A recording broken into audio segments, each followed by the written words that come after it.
Меня зовут Бахтыгуль Исраилова. Я являюсь руководителем общественного фонда «Страновая сеть женщин, живущих с ВИЧ». На сегодняшний день я являюсь еще председателем общественного совета Министерства здравоохранения Кыргызской республики. На сегодня мне 47 лет, у меня 2 детей, 2 дочки. О том, что у меня ВИЧ, я узнала в 2010 году во время того, когда я вставала на учет по беременности. Когда я вставала на учет по беременности, там нужно было сдать ряд обследований, различных диагностических каких-то обследований. И в том числе был анализ на ВИЧ. Вот именно тогда мне сообщили о том, что у меня ВИЧ-инфекция. Получается так, что мне сказали, что у меня сомнительный анализ. Под сомнительный анализ я внутренне предполагала, что они хотят сказать о том, что положительный. Как врач и заведующий этой спид-лабораторией, они провели со мной беседу и сказали, что оно показало как бы положительное, но для того, чтобы подтвердить, нужно сдать еще раз.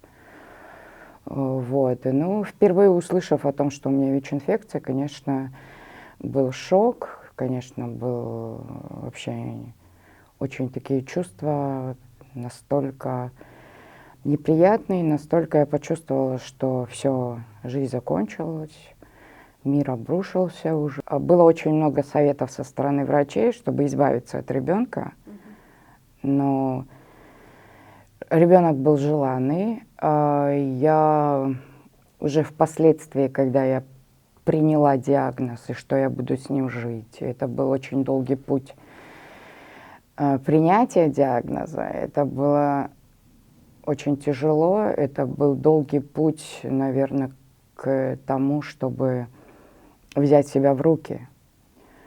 Ребенок родился благодаря многим врачам.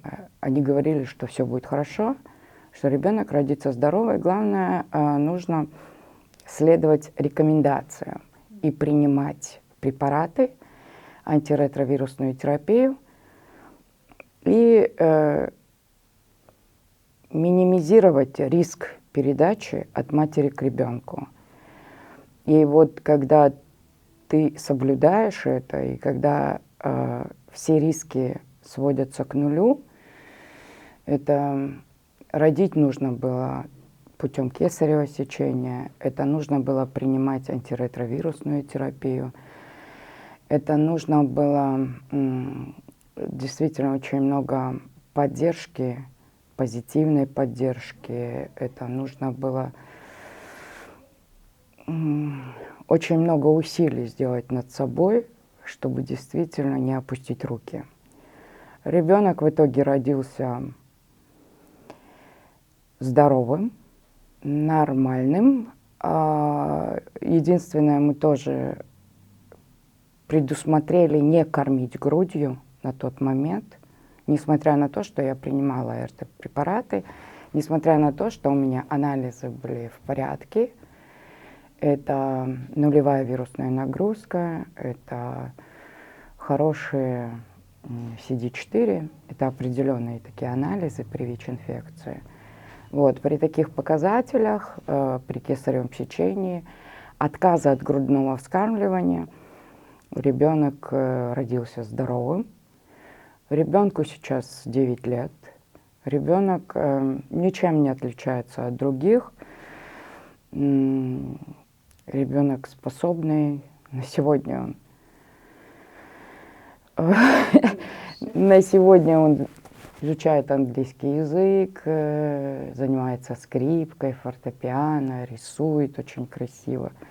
Все то же самое, как и у остальных детей. Лично моя семья не знала об этом. Наверное, знал на тот момент только муж, потому что консультацию проводили нам по отдельности, потом вместе.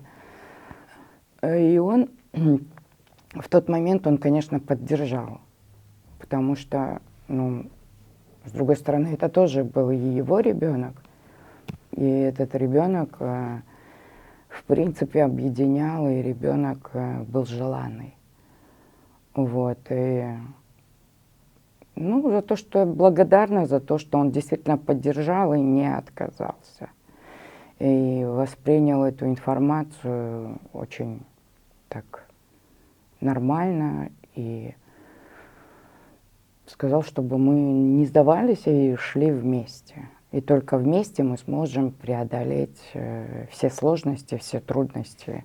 И вообще это было путь передачи половой. Естественно, половой путь передачи был. И я понимала, какие последствия после этого могут быть, эти последствия, когда я буду говорить об этом открыто. Но самой главной мотивацией говорить об этом открыто, чтобы все-таки уже люди принимали ВИЧ-инфекцию как хроническое заболевание, чтобы люди, наверное, ответственнее относились к своей жизни, к своему здоровью. И чтобы снизить эту стигму, дискриминацию по отношению к тем, кто живет с ВИЧ, и больше говорить о том, что, наверное, ВИЧ-инфекция – это не какое-то клеймо, а что никто не застрахован от этого. И ВИЧ-инфекция может заболеть любой, в любом месте. За все эти 10 лет происходит стигма, дискриминация, происходят оскорбления, происходит непринятие тебя в принципе как человека, как женщины. В принципе и на сегодня это происходит. Но мне все равно, что говорят люди про меня. Мне все равно о том, что, как они это воспринимают. И я каждый день с этим сталкиваюсь. И,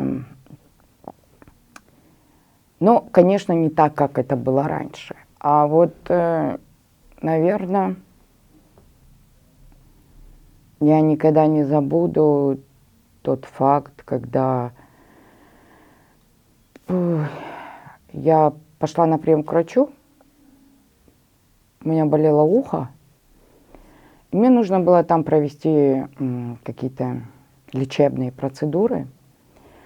Вот. И когда я пришла к лор-врачу, и медсестра должна была это все делать, и вообще я пришла на прием, и я вижу, что уже начинается лечебная процедура.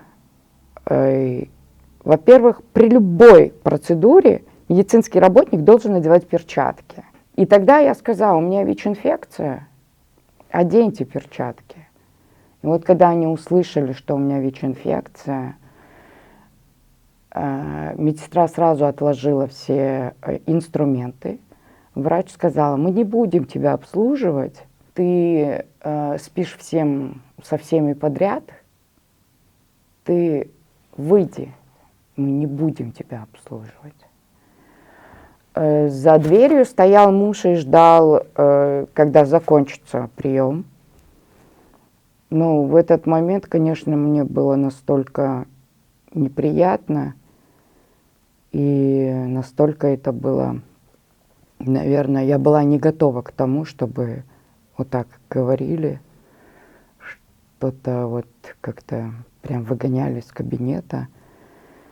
Это ваши проблемы.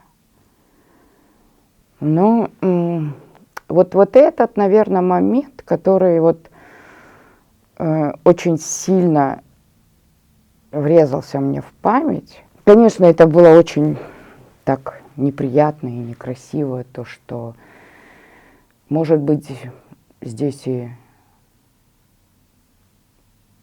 какая-то женской солидарности, наверное, я не увидела. Наверное, я не увидела женского какого-то взгляда и понимания. Я не увидела профессионализма врача, как врача. И здесь я не увидела никакой поддержки. Ну, на сегодня я опять же ее оправдываю тем, что это всего лишь незнание. Во-первых, наверное, не оставаться одной на этот момент. Самое главное, не упасть духом, а верить. Верить, надеяться. Самое главное, принять и научиться жить с этим. Что это самое главное, что это не конец. И что есть препараты, которые ты принимаешь, и благодаря им ты живешь. Самое главное, я бы сказала, это не сдаваться. Работая, я увидела, что из всех людей, живущих с ВИЧ, женщины настолько уязвимы, настолько подвержены домашнему насилию, семейному насилию, гендерному, психологическому, экономическому.